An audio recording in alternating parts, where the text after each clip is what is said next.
This video was created to help teachers prevent cultural bias in their tests and is not meant to criticize any teachers or teaching methods. Cultural bias is favoring one person over another due to their ethnicity or socioeconomic background.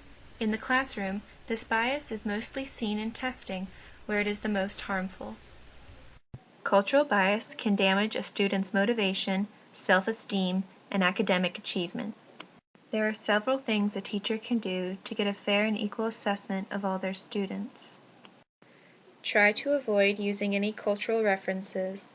Assumption is the biggest factor in creating biased test questions. An example of a biased test question would be, Harvard is to crimson as Yale is to blank, the correct answer being blue. This test question is culturally biased, ethnically and socioeconomically. A student not born in the United States may have never heard of these schools, and a student from an impoverished family may have never learned anything about these expensive universities. Using cultural references assesses knowledge gained at home rather than knowledge gained at school, which creates an unfair test. Another example would be, if a fruit contains seeds, which of the following is not a fruit? The correct answer is celery, and though to some this seems obvious, to others who cannot afford fresh fruit or have never had the experience of carving a pumpkin at Halloween, this question becomes excessively difficult.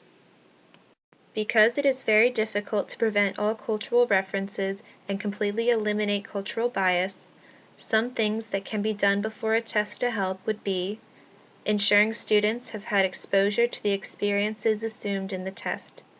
In this case, being sure that all students have seen and handled the foods mentioned in the previous question. Another thing to do to help would be ensuring students were given the opportunity to develop the prerequisite skills. For instance, being sure that a student knows all the vocabulary mentioned in a test where vocabulary is not the assessment. And finally, teachers can ensure that their students have experience or instruction in taking certain types of tests. For example, explaining what a multiple choice test is before giving it, or explaining how students will be graded on their tests. Furthering your understanding of poverty and other people's culture can help you prevent being subconsciously biased in the classroom. Also, becoming aware of your own culture and understanding it helps.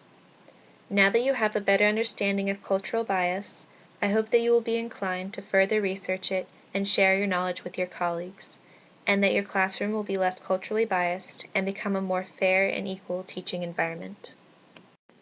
Thank you very much for listening.